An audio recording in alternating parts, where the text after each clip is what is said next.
will run, I will. ஒரு வெயில் காய்ந்த மதிய நேரம். ஒரு செம்மறி ஆடு பயணித்துக் கொண்டிருந்தது. அடடா, ரொம்ப தாகமாக இருக்கிறது அப்படின்னு சொல்லி ஒரு கிணற்றை கண்டது.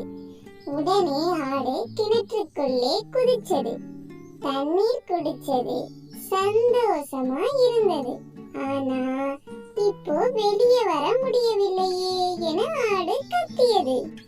அப்போது ஒரு நரி வந்துச்சு. நரி கிணற்றுக்குள்ளே பார்த்தது. அடியே ஆட்டுக்குட்டி, உனக்கு உதவி வேணுமா அப்படின்னு கேட்டுச்சு. ஆமாம், தயவு செய்து உதவி செய்யுங்க அப்படின்னு ஆடு சொன்னது. நீ எனக்கு உதவி செய்தால் நான் உனக்கு உதவி செய்வேன் என்று நரி சொன்னது. ஆடும் நம்பியது. நரி ஆட்டின் மேலே ஏறி கிணற்றின் ஓரத்துக்கு வெளியே வந்து விட்டது. நரி சிரிச்சுக்கிட்டே ஓடி போயிடுச்சு. கதையின் நெறி: யாரையும் கண்மூடித்தனமாக நம்பக்கூடாது.